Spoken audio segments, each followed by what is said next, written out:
성도님들 뵙게 돼서 너무 좋습니다. 예. 하나님께서 복을 주셔서 저희에게 2002년부터 이렇게 한 13년, 14년 된 것 같습니다. 한국을 떠난 지가. 먼저는 2005년부터 2011년까지 예멘에서 이렇게 사역을 했습니다. 예멘은 지금 전쟁 중이라 들어가지 못하는 상황이고요. 안식년을 끝나고 지금 레바논에서 처음에는 예멘에 들어가기 전까지 기다리는 잠깐 생각하고 들어갔는데 예멘은 계속 전쟁 중이고 들어갈 수 없는 나라가 됐습니다. 그래서 마음이 많이 아픕니다. 기억하실 때 예멘을 위해서 기도해 주시고요. 저는 그래서 2013년부터 지금까지 시리아 난민, 이라크 난민들이 레바논에 많이 들어와 있습니다. 난민들을 섬기고 있고요. 클리닉을 통해서 또 이동질을 섬기고 있습니다. 오늘 아침에 성도님들하고 위로하시는 하나님에 대해서 제가 은혜 받았던 말씀 같이 나누고 같이 은혜 받기를 원합니다.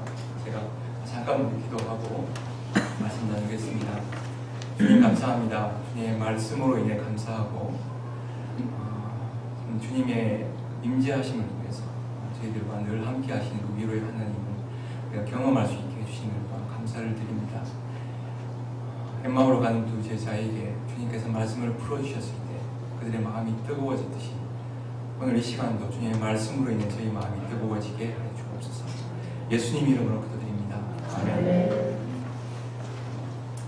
우리 오늘 본문 말씀은 고린도 후서입니다. 고린도 교회에는 여러 가지 많은 문제들이 있었던 교회 중에 하나입니다.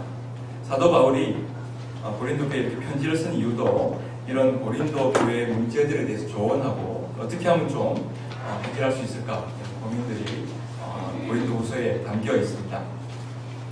고린도 전서를 바꿔서도 일부의 교인들은 여러분들은 이렇게 많이 돌아와서 회개하고 돌아오게 되었지만 일부의 교인들은 전혀 회개하지 못하고 오히려 더 비난과 논쟁도 더 심해진 그런 상황이었습니다.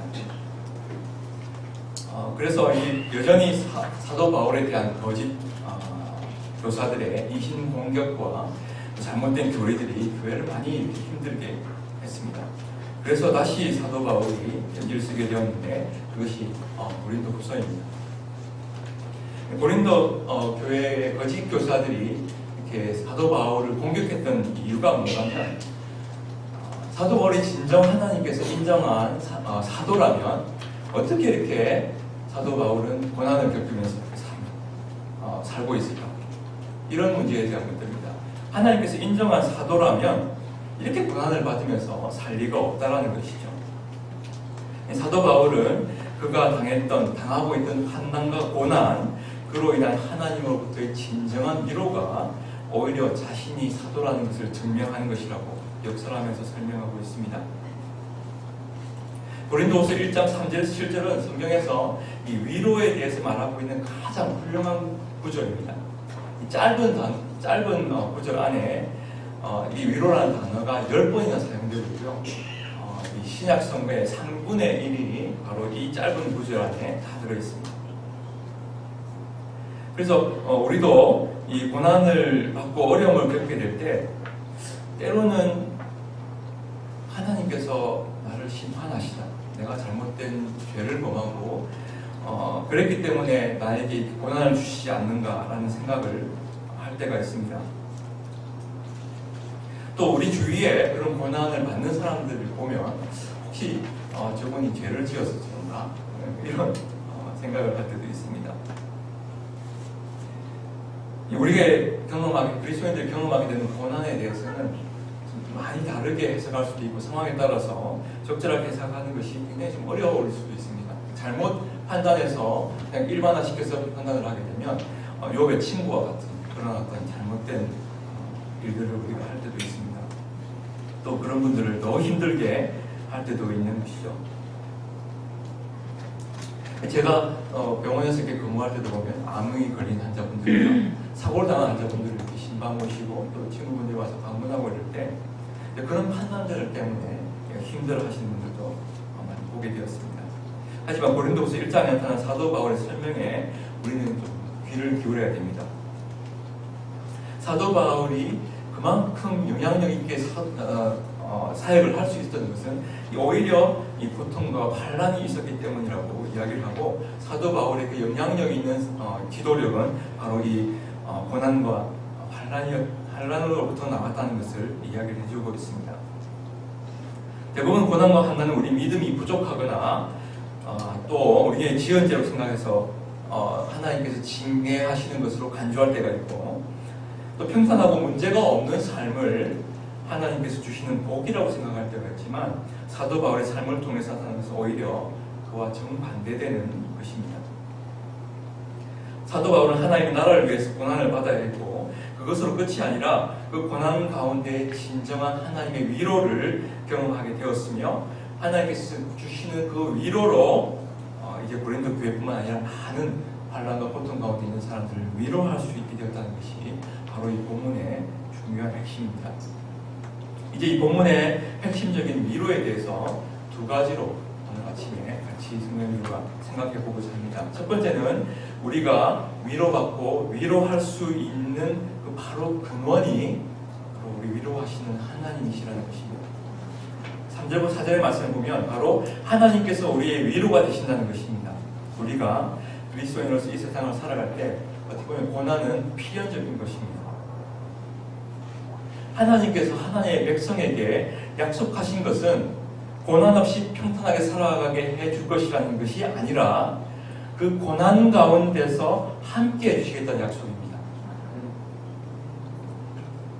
원문에서 다른 언어로 번역을 할 때 그 한 단어가 원래 사용되는 내용을 모두 담지 못하는 경우가 있는데, 바로 이 위로라는 단어가 그 단어들 중에 하나입니다. 위로는 헬라어로 파라클레시스입니다. 이 파라클레시스는 두 부분으로 나눌 수 있습니다. 먼저 있는 파라와 클레시스로 나눌 수 있습니다. 이 파라라는 뜻은 alongside, 곁이라는 뜻입니다. 근처라는 뜻입니다. 클레시스는 부름을 받다라는 뜻입니다.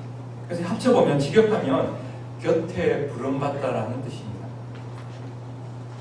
이것은 또한 요한복음 16장 7절에 보혜사 성령의 명칭 중에 하나입니다. 성령님의 명칭 중에 하나입니다. 성령의 명칭이 원어로 파라클레토스입니다. 파라클레토스 역시 파라와 클레토스로 나누어지죠. 그래서 이 성령님의 명칭 이름을 그 표현대로 번역을 하면 위로하기 위해 옆에 오신 분이라는 뜻입니다. 그래서 유진 피터스는 메시지에서 이 구절을 이렇게 의역해주고 있습니다. 또한 그분은 우리가 알아차리기도 전에 힘든 시기를 겪고 있는 사람 곁으로 우리를 데려가셔서 그분께서 우리를 위로해 주셨듯이 우리도 그 사람을 위로하도록 힘주시는 분입니다. 이렇게 이야기를 합니다. 그래서 위로의 가장 핵심적인 행위가 어려움을 겪고 있는 그 사람 곁에 가는 것입니다. 하나님께서 죽음 가운데 있는 우리들을 위해 직접 이 땅에 오셔서 우리와 함께 계셨고, 우리를 구원하시기 위해 고난받으셨고, 또 부활의 소망이 되기 위해 다시 사신 그 모든 행위가, 모든 사역이, 이 땅에서의 사역이 바로 이 위로의 하나님의 핵심적인 개념이라는 것입니다. 그것으로 끝이 아니라 우리 곁에 오신 바로 성령님의 임재를 통해서 우리의 모든 고난과 어려움 가운데서 우리 곁에서 우리를 위로해 주신다는 것입니다. 병원에 제가 근무할 때 이런 일이 있었습니다. 제가 너무 감기 몸살로 심하게 아팠던 일이 있습니다. 그래서 병원에서 겨우겨우 일을 마치고 집에 딱 갔는데 아내가 없는 거예요. 아침에 아내가 자가로 다니러 갈 거라고 이렇게 말했던 것이 마침 기억났습니다. 너무 아파서 아무것도 먹지 못하고 이렇게 누워 있었어요. 마침 아내가 전화가 왔습니다. 그래서 많이 아픈데 오래간만에 자가로 다니러 간 것이라 아프니까 오라고 이렇게 말도 못하고 그냥 아프다라고, 그런데 괜찮을 거라고 약을 먹어서 이렇게 위로하고 있다가 잘 지내다가 오라고 이렇게 이야기를 했습니다. 그래도 전화를 끊고도 전혀 약 기운도 없고 먹지도 못하고 그냥 이방저방 홀로 다니면서 너무 힘들어 있었습니다. 잠을 잘 수도 없었고 통증 때문에 너무 힘들었어요. 그러니까 얼마나 시간이 지났을까? 띵동 초인종을 누르고 문을 열었더니 아내가 그때 제가 느꼈던 그 안도감은 이렇게 말로 설명할 수 없을 정도의 안도감이었습니다. 아무것도 먹지 못했지만 아내가 이렇게 끓여준 죽을 좀 먹고 아침에 잠을 들 수 있었습니다. 내가 신뢰하고 좋아하는 누군가가 내 곁에 있다는 사실만으로도 나의 힘든 상황, 내 고통을 직접 해결해 주지 못한다 하더라도 그 누군가가 내 옆에 있다는 것은 그 자체만으로도 큰 위로가 될 때가 많습니다. 말기 암 환자분들은 대부분 통증으로 해서 굉장히 고통을 받으십니다. 이런 분들에게 정서적, 영적인 외로움은 육체적으로 느끼는 고통을 훨씬 더 힘들게, 더 강하게 이렇게 느끼도록 한다는 것이 의학적으로도 이렇게 증명이 되어 있습니다. 그래서 호스피스를 하거나 죽음을 앞둔 환자들을 간호하고 돕는 과정 중에 가장 중요한 것이 정서적으로, 영적으로 그 곁에서 지지해 주는 것입니다. 약의 용량이 줄어들어도 그 통증이 잘 조절되는 것을 볼 수가 있습니다. 사도 바울은 이 위로와 밀접한 연관성을 갖고 있는 고난에 대해서 많이 강조하고 있습니다. 특히 5절에 그리스도의 고난에 대해서 우리는 다시 한번 생각을 해봐야 됩니다. 그리스도의 고난이라고 했을 때 우리는 너무 쉽게 예수 그리스도께서 십자가에 당한 그 과거의 고난을 생각할 때가 많습니다. 그렇지만 사도 바울이 5절 말씀에 고난에 대해서 고난이 우리에게 넘친 것 같이라고 표현했을 때는 시제를 현재 시제로 쓰고 있습니다. 과거의 시제를 쓰는 것이 아니라.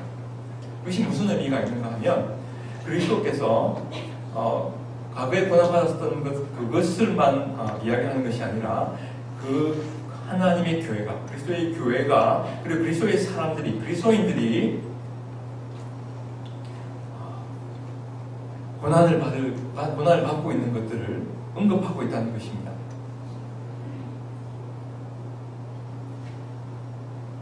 지금 이 순간에도 우리가 고난을 받을 때 예수님께서 동일하게 하나님의 교회와 그리스도인들이 고난을 받을 때 예수님께서 같이 고난을 받고 계신다는 뜻입니다. 사도 바울이 다마스커스 가는 도상에서 만나게 되잖아요. 주님 누구십니까? 이렇게 물었습니다. 주님께서 뭐라고 대답을 하셨습니까? 네가 핍박하는 예수다. 이렇게 사도 바울은 예수님 만난 적이 없죠. 육체적으로 이렇게 만나지도 않던 사람을 어떻게 핍박을 합니까? 네가 핍박하는 예수다라고 말씀하신 것은 사도 바울이 핍박한 교회, 그리스도인들이 핍박당할 때 예수님께서 동일하게 그의 교회와 그리스도인들과 핍박당하고 있었다는 것을 그 말씀에서도 이야기를 해주고 계십니다. 사도 바울은 그의 여러 서신서에서 이 고난에 대해서 말하고 있습니다. 고난의 원어는 슬립시스라는 단어를 쓰고 있습니다.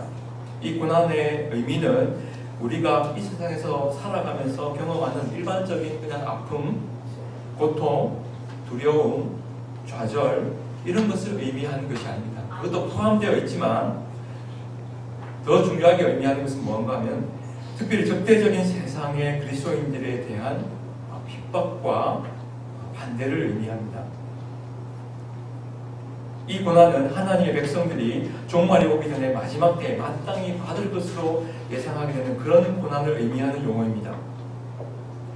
예수님께서 제자들에게 세상에서 환난 당할 것을 경고하셨습니다. 마찬가지로 그리스도인들에게 사도 바울도 하나님 나라에 들어가려면 많은 환난을 겪어야 할 것이라고 이야기를 하고 있습니다. 이 고난은 우리가 세상의 방법들에 적당히 타협하면서 살아가면 당하지 않아도 될 그런 고난입니다. 그렇지만 하나님의 사람으로 살아가고자 하는 그 열심과 그 결정 때문에 당하게 되는 그런 고난을 이야기하고 있습니다. 내가 이런 결정을 하면 내가 손해봐야 돼. 내가 이런 결정을 하게 되면 핍박당해서 죽음을 당할 수도 있습니다.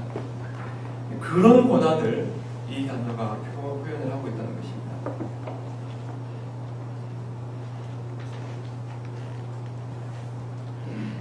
우리가 생각한 것처럼 세상의 생각과 가치관대로 살아가면 당하지 않아도 될 그런 고난입니다. 근데 그 고난을 받을 때, 그 고난 가운데 있을 때 예수님께서 우리와 함께 고난 당하고 슬퍼하시고 아파하신다는 것입니다. 근데 그런 것으로 끝이 아니라, 같이 아파해 주시는 것으로 끝이 아니라 우리의 위로자로, 지지자로, 우리의 변호자로 우리 곁에 계시면서 우리가 그 고난을 이겨나갈 수 있도록 힘과 위로를 주신다는 것입니다. 바로 그것이 하나님께서 우리 그리스도인에게 주신 약속입니다. 근데 성경은 이런 고난의 고통만을 말하고 있지는 않습니다. 로마서 5장 3절 4절에 이런 말씀이 있습니다. 다만 이뿐 아니라 우리가 환난 중에도 즐거워하나니 이는 환난은 인내를, 인내는 연단은 소망을 이루는 줄 압니다. 고통 가운데 그리스도인으로서 우리가 기뻐하고 소망할 수 있다는 것을 이야기하고 있습니다. 사도 바울이. 그것은 이 모든 어려움과 고통 가운데, 우리가 겪고 있는 어려움과 고통 가운데 그 상황에 관계없이 성실하게 함께 하시며 역사하시는 하나님이 계시기 때문에 우리가 고난 중에도 기뻐할 수 있다는 것입니다. 그런데 그 기쁨과 소망은 단순히 우리에게 그 어려움을 주는 고난이 하나님의 도우심으로 언젠가는 없어질 것이라는, 그 고난이 이제는 더 이상 없을 것이라는 그런 고난이 이야기를 해주시는 것이 아닙니다. 고난이 없어졌기 때문에 이제 기뻐하고 즐거워하는 것이 아니라는 뜻입니다. 이 슬립시스라는 그 단어를 예수님께서 요한복음 16장 21절에 여인이 출산하는 고통과 그 연관된 기쁨에 대해서 이야기하실 때 동일한 단어를 쓰셨습니다. 요한복음 16장 21절을 유진 피터슨이 그의 메시지에 이렇게 의역해서 표현해 주고 있습니다. 여자가 출산할 때에는 고통이 따르고 피할 길도 없다. 그러나 아기가 태어나면 기쁨이 넘친다. 세상에 태어난 그 새 생명이 고통의 기억을 말끔히 없애주기 때문이다. 우리 어머님들 우리가 경험해 보셨잖아요, 그죠? 지금 너희가 겪는 슬픔이 그 고통과 같겠지만, 그 여인이 아기를 낳기 위해서 겪는 그 고통과 같겠지만, 장차 맛볼 기쁨 또한 그 기쁨과 같을 것이라는 것입니다. 내가 너희를 다시 볼 때 너희는 그 기쁨으로 충만할 것이다. 예수님의 말씀이십니다. 아무도 너희에게서 그 기쁨을 빼앗아가지 못할 것이다. 너희는 더 이상 의문을 가득 품지 않게 될 것이다. 출산을 해서 그 출산의 고통이 이제 더 이상 없기 때문에 기쁜 것이 아니라 새로운 생명의 탄생으로 인한 차원이 다른 기쁨이 그 고통을 잊게 해주신다는 것입니다. 성경은 그리스도인들이 이 세상에 살아가면서 고난과 고통이 없어서 제고 기쁜 것이 하지 않습니다. 오히려 더욱 그리스도인들께 살아가면서 세상이 우리를 미워하고 더 많은 고통과 시련을 경험하게 될 것이라고 이야기를 해줍니다. 다윗이 그런 경험들을 했습니다. 다니엘이 그렇게 경험을 했고 또 많은 선지자들이 그런 고통과 고난을 겪어야 했습니다. 또 우리 예수님이 그렇게 살지 않으셨습니까? 예수님처럼 살기 원하고 그렇게 열심히 예수님처럼 살아가는데 왜 이렇게 어렵고 힘든 일이 많은지 이런 질문 해보셨습니까? 근데 그것은 이상한 것이 아닙니다. 오히려 성경은 우리가 예수님 때문에, 예수님 그 복음 때문에 그렇게 살아가려고 할 때 세상이 우리를 싫어해서 오히려 우리가 고통과 고난을 받는 것이 당연한 일이라고 성경은 말해주고 있습니다.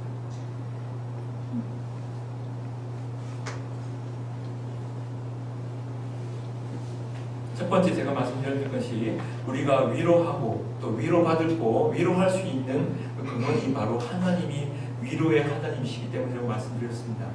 두 번째 우리가 기억해야 될 것은 우리는 동일하게 위로자로 부르심을 받았습니다. 문제는 세상의 악으로 인해 고난당하고 있지만 예수 그리스도를 몰라 그분의 위로를 받지 못하는 사람들에 대한 것입니다. 주님께서 우리의 위로자가 되어주셨듯이 우리도 그들의 위로자가 되어야 된다는 부르심입니다. 5절 말씀을 보세요. 그리스도의 고난이 우리에게 넘치는 것 같이 우리가 받는 위로도 그리스도로 말미암아 넘치는 거다. 사도 바울은 고난 가운데 있는 고린도 교회에게 그가 받는 고난 가운데의 위로를 나누고 있습니다. 우리는 위로하기 위해서 그러고 있습니다. 우리의 위로를 통해서 많은 사람들이 그 고난을 견딜 수 있게 됩니다.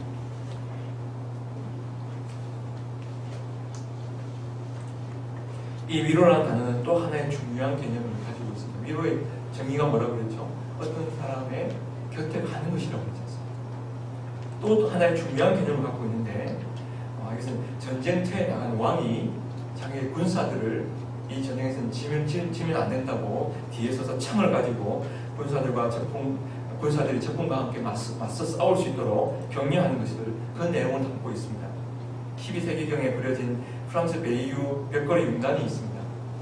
여기 보면 영국이 프랑스를 쳐들어왔을 때 프랑스의 윌리엄 왕이 전장에 그의 군사들과 같이 나가서 뒤에 서서 그의 군사들에게 용기를 주는 모습을 그림으로 표현해 나왔습니다.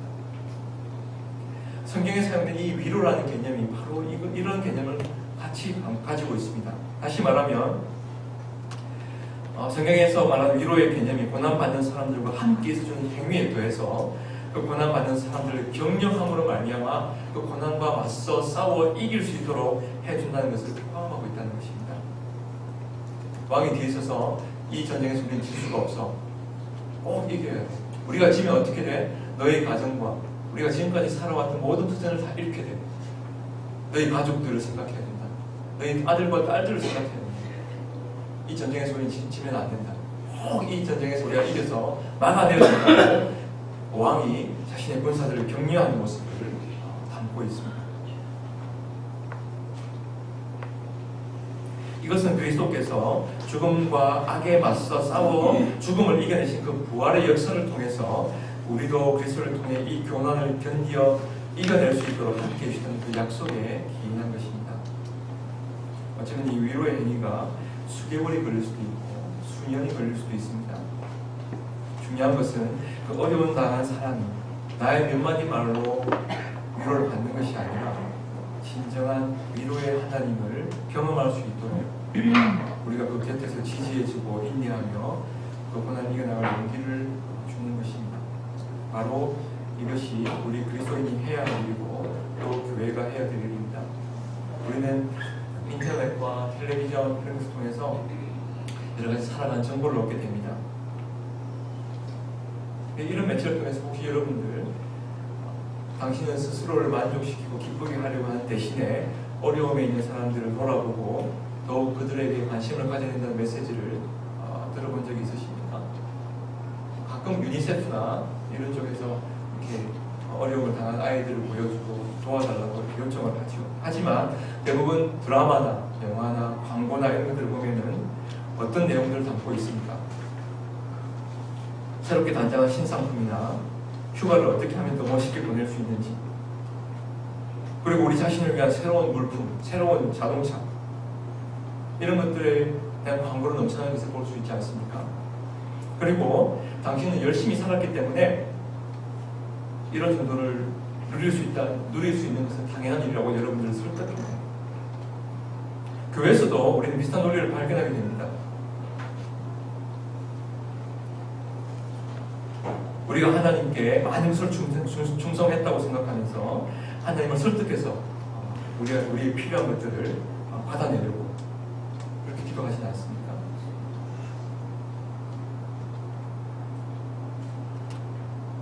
사도 바울은 로마서 15장 1절에서 3절에 믿음이 강한 우리는 마땅히 믿음이 약한 자의 약점을 담당하고 자기를 기쁘게 하지 아니할 것이라. 우리 각 사람이 이웃을 기쁘게 하되 선을 이루고 덕을 세우도록 할지니라. 그리스도께서도 자기를 기쁘게 하지 아니하셨나니. 세상은 우리를 어떻게 우리 스스로를 어떻게 기쁘게 할 수 있는지를 말하면서 그렇게 설득하고 있습니다.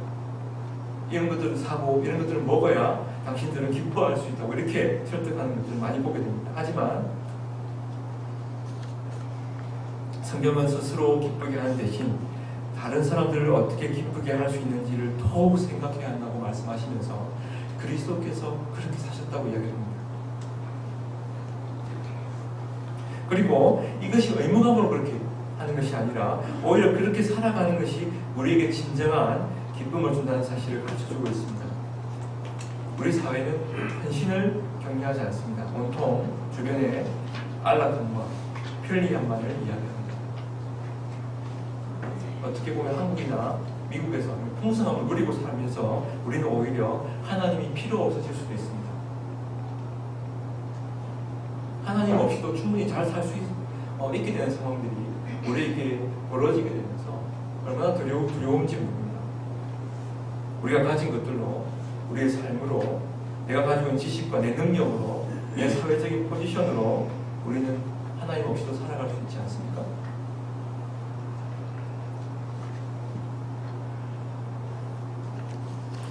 이런 조금 힘든 것을 이겨내려 하지 않을 때도 많습니다. 사탄은 지속적으로 우리가 우리의 환경을 보고 두려워하도록 우리의 생각을 지배합니다.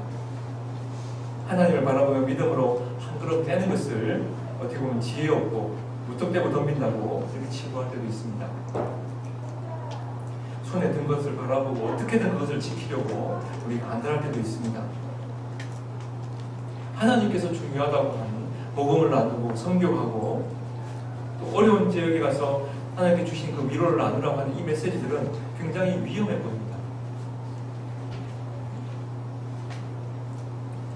우리는 이 세상과 이 세상의 사고방식에 너무 마음이 많이 빼앗겨 버렸습니다. 우리가 살아가는 현장에 울타리를 치고 이 밖에서 일어나는 일들은 마치 일어나고 있지 않는 것처럼 그렇게 간주하고 살아가게 됩니다.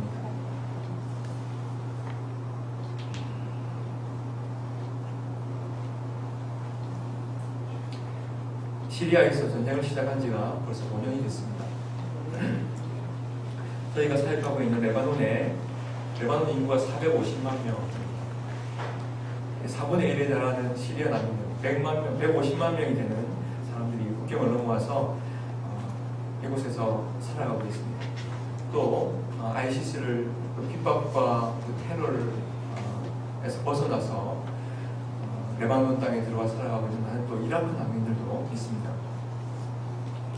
이 레바논과 인접해 있는 국가에 정착해서 살아가는 사람들의 난민들의 82%가 유엔이 지정해 준 그 캠프에 들어가지 못하고 주변에 흩어져서 도시 빈민처럼 또 텐트 난민처럼 이렇게 살아가고 텐트 난민으로 이렇게 살아가고 있습니다.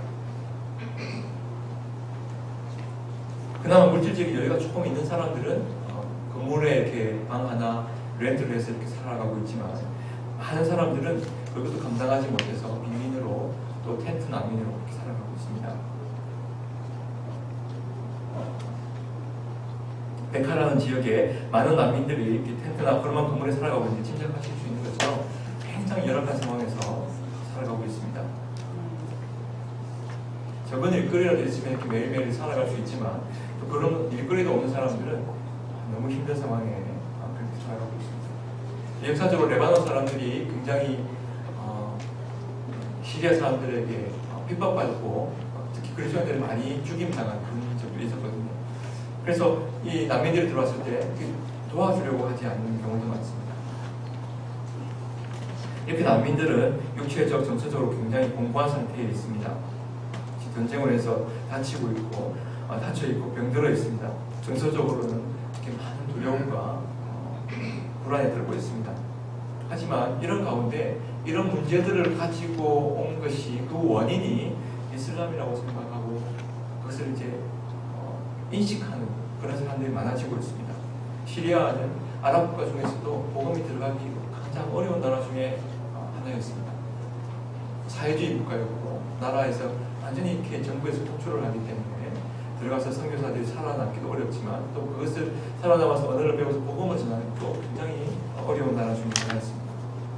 하지만 이런 전쟁의 상황 때문에 이 사람들이 흩어지게 되고 흩어지는 많은 사람들이 생애 처음으로 복음에 대해서 듣고 있습니다.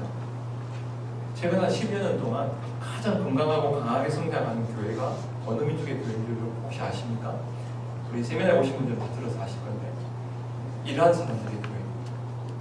이란은 여러분 아시다시피 그 이슬람의 시아 들어보셨죠? 시아파의 맹주입니다. 그 가운데 이러한 사람들의 교회가 성장하면서 최근 한 10년 동안 10년 전에는 500명 정도였던 성도들이 지금 100만 명이 늘어나고 있는데 이게 엄청난 숫자가 아닙니까? 그렇게 핍박과 죽임을 당하면서도 거기 있는 교회들이 성장하고 있습니다. 최근 통계가 없지만 이러한 사람들의 교회를 능가하는 교회가 개척되고 성장하는 그 교회가 시리아 사람들이라고 이야기를 하고 있습니다. 하나님께서 이 중동 땅에 엄청난 일들을 하고 계십니다. 그리고 이 레바논 땅은 사실 선교지가 아니죠. 기독교가 60%가 기독교, 중동에 있는 유일한 기독교가 땅으로 말씀드리자면 이스라엘 바로 위쪽에 있는 가나안 땅입니다. 그 땅에 교회가 개척되고 처음 2000년 전부터 교회가 있었던 그런 땅입니다. 이 땅에 교회가 많이 약해 있었어요. 그런데 시리아 사람들이 들어오고 레바논 사람들이 이 시리아 사람들을 섬기게 되면서 복음에 반응하고 돌아오는 이 시리아 사람들을 만나게 되면서 레바논 교회가 새로운 영적인 부흥을 또한 경험하고 있습니다. 교회가 하나님께 주신 그 목적을 회복할 때, 복음을 나누고 그들을 섬기는 그 목적을 회복할 때 교회가 부흥하게 되는 것을 경험하게 되지 않습니까? 레바논 교회가 지금 그런 영적인 경험, 부흥의 경험들을 하고 있습니다. 아랍 지역에 일어난 여러 가지 많은 전쟁과 소용돌이가 우리의 마음을 굉장히 무겁게 합니다. 하지만 오랜 시간 동안 이 땅을 받아두었던 그 장벽들이 무너지고 그 땅 가운데 믿음을 지켜오던 많은 형제 자매들이 마음을 열고 이들을 섬기기 위해서 기도하고 또 열정적으로 사역을 하고 있습니다. 이런 모습을 우리가 함께 볼 수 있음에 가슴 벅차고 이 가운데 우리가 함께 할 수 있는 것에 우리는 너무나 즐겁습니다. 저희들이 주된 사역은 저는 어려운, 아까 목사님께서 소개해 주셨지만 저는 외과 전문입니다. 아내는 간호사고요. 그래서 난민들이 시간이 길어지면서 먹고 사는 문제들이 조금 이렇게 해결되고 유엔의 도움을 받아서 교회를 도움을 받아서 이렇게 먹고 사는 문제가 조금씩 이렇게 어느 정도는 해결을 끌고 있는 사람은 없습니다. 많이 힘들지만 영양적인 문제 이런 부분들이 있지만 시간이 지나면 더 문제가 되는 것들, 의료적인 문제, 아파도 돈이 없어서 병원을 가지 못하기 때문에 도움을 받지 못하고 합병증이 생기고 이런 어려움들이 많이 생기고 있습니다. 또 하나는 교육을 받지 못하니까, 돈을 내지 못해서 학교에 가지 못하니까 이 아이들이 교육받지 못하고 계속 그냥 그 집에서 지내면서 계속 문제가 많아지고 있습니다. 저희는 그 베이루트 주변에 클리닉을 하나 세웠습니다. 세워서 난민들이 와서 치료를 받을 수 있도록 그렇게 하고 있고, 또 텐트 난민 국경 주변에 나가서 텐트 난민들을 위해서 주말에는 나가서 이동 치료를 하고 있습니다. 또 보건 교육을 해서 질병이 어떻게 하면 안 걸릴 수 있는지, 질병이 걸렸더라도 어떻게 관리할 수 있는지 이런 보건 교육도 열심히 하고 있습니다. 근데 클리닉은 아무래도 이렇게 많은 사람들이 옵니다. 그곳에는 적극적으로 이렇게 복음을 나누기가 좀 어려운 부분들이 있습니다. 잘못하다 보면 어떤 사람들이 무슬림들이 많이 오는데 고발하고 이렇게 된다면 클리닉을 문을 닫아야 되는 상황이 있기 때문에 클리닉에서는 좀 아주 조심스럽게 환자들의 기도도 하고 이렇게 하지만 조심스럽게 하고 있습니다. 그래서 이것을 극복하기 위해서 저희가 이제 생각을 한 게 방문을 하죠. 집을 방문을 하게 되면 집에 가서는 시간을 충분히 보내면서 그들의 상황도 좀 더 알게 되고 좀 더 적극적으로 복음도 나누고 기도해 줄 수 있기 때문에 방문 프로그램들도 진행을 하고 있습니다. 그래서 이 지금 클리닉을 세워서 한 지가 한 2년 정도 되는데 환자들이 많이 늘어나서 이 1년치 지금 재정을 약을 구입하는 재정을 4개월 만에 다 써버리는 이런 일이 있습니다. 많은 환자들이 오게 되면서 너무 좋지만 또 환자들이 많아질수록 이렇게 우리가 사용하게 되는 이제 비용들이 늘어나게 되니까 그런 어려움도 있어서 너무 기쁘기도 하지만 또 도움도 많이 필요한 그런 상황이 되었습니다. 말로만 표현하면 머리에 안 남지 않습니까? 그래서 제가 이렇게 비디오 클립을 하나 가져왔습니다. 혹시 준비되셨으면 한 5분 정도 되는 비디오 클립을 보시면서 기억하시고 기도해 주셨으면 좋겠습니다.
كثير حلو، وبتمنى بعد يتوسع اكثر لما في كذا شغله اكسبيرينس كثير حلوه ونشوف فيها كثير عالم ونساعدهم على ما في عم يتعبوا، خاصه اللي هن ما لهم بيوفروا يعني بسهوله.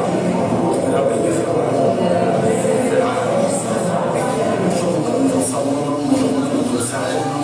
المؤسسة كثير حلوة كثير جميلة. أنا أهم شيء عم بوصل كلمة عم نجي لمرحلة بعيدة بس بدنا نشوفهم محبة يسوع اللي فيها.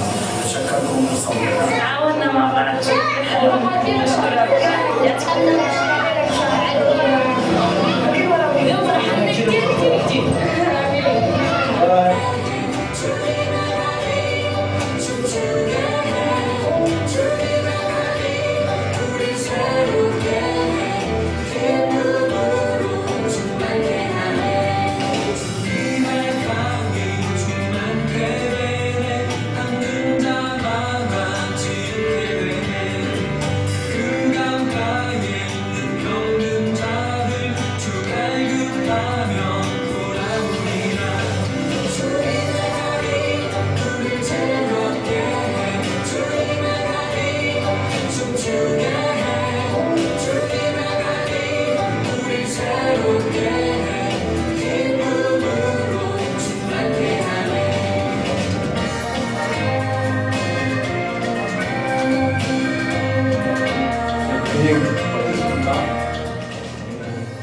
허접하지 않죠?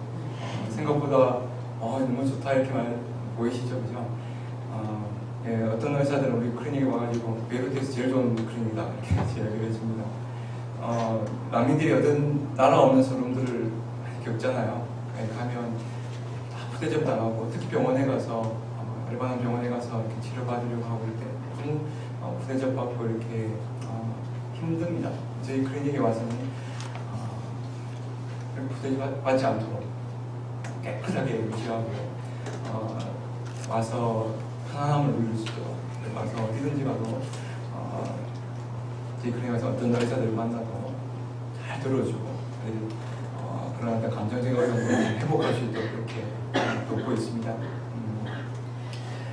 저희 아까 잠깐 사진에 나왔지만 클리닉에 상담 프로그램을 계속하고 있습니다. 그래서 상담사가 지난달에 보고서에 이렇게 썼습니다. 제가 한번 읽어보겠습니다. ISIS의 잔인한 행위들을 경험하고 눈 깜짝할 사이에 자신들이 평생 가지고 있던 모든 것을 잃고 도망해야 했던 난민들을 위해 상담을 하는 것은 내게 엄청난 도전이고 힘든 일이었다. 사실 이들의 엄청난 고통과 두려움 그리고 증오를 진정시켜줄 만한 그 어떤 것도 나는 스스로 찾기 힘들다.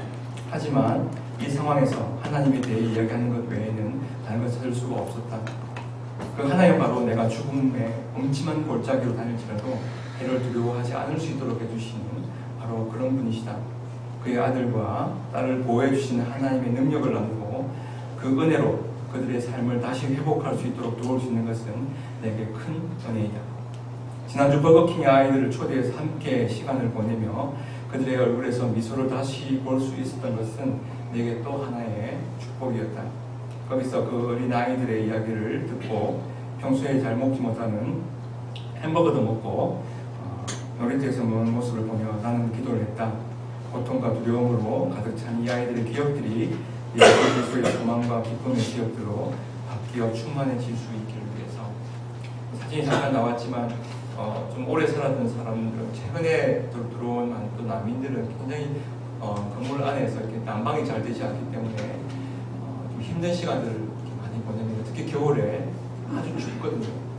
베이루트가 많이 추워지는데 그냥 시멘트 바닥에 그냥 담요 하나만 깔고 이렇게 지내는 사람들도 꽤 많이 있습니다. 그래서 이 방문팀이 있는데 회의를 하면서 어떻게 하면 좀 가장 필요한 것이 뭘까 고민하고 하다가 작년에는 난로를 하나 사주자. 그래서 우리가 조금 이렇게 도움을 받은 그래서 하나 난로 하나에 전기 난로 하나에 20불, 30불 이 정도 하는데 10개를 구입을 해서 나누어 먹었습니다.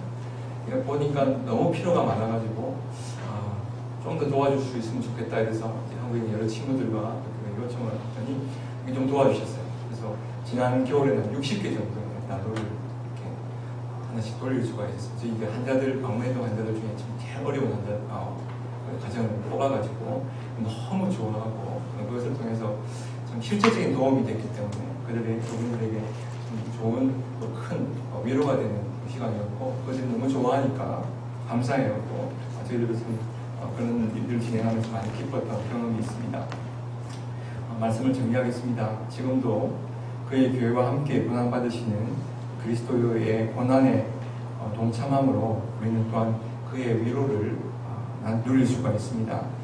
우리 그리스도인들은 하나님께서 베푸시는 위로로 어려운 가운데 있는 사람들을 위로하도록 부르심을 받은 사람들입니다. 말씀에서 나눴듯이 위로의 핵심적인 개념은 바로 주님께서 우리가 고난 가운데 있을 때 우리 곁에 오신 것이라고 했습니다. 고난 가운데 있는 사람들 옆에 우리도 가야 합니다. 그들 옆에 직접 가서 그들의 손을 붙들고 주님께서 죽음을 이기신 것처럼 우리도 그들과 함께 주님의 주신 위로로 고난을 이겨나갈 수 있도록 도울 수 있어야 할 것 같습니다. 이것이 바로 사도 바울의 사도된 증거이고 이 시대에 이 땅에 살아가는 그리스도인 삶이 되어야 되지 않나 생각합니다. 기도하겠습니다. 저희들의 위로가 되신 하나님, 주님의 사랑과 은혜에 감사를 드립니다. 우리를 죽음 가운데서 불러내셔서 주님의 자녀 삼아주시고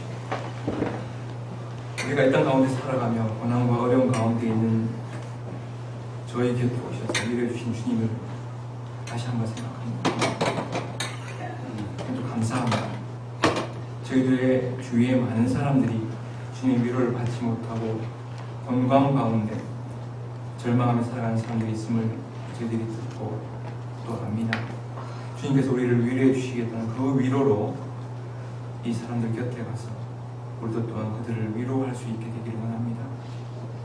먼 곳에서 또 가까운 곳에서 우리 자신의 어려움과 문제를 넘어서 이들의 아픔과 절망을 이해하고 주님의 마음으로 이들을 위로하며 그들을 껴안을 수 있는 저희들이 되게 해 주시옵소서.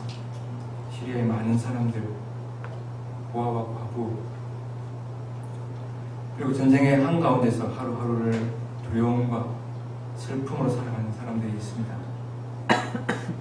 하나님, 진노 가운데도 긍휼을 잊지 말라고 강구했던 하박국 선지자의 기도처럼 우리도 동일하게 주님 앞에 간구합니다. 저희 기도를 들으시고 죽음 가운데서 그들을 구원해 주시기를 하나님 간절히 바라고 원합니다.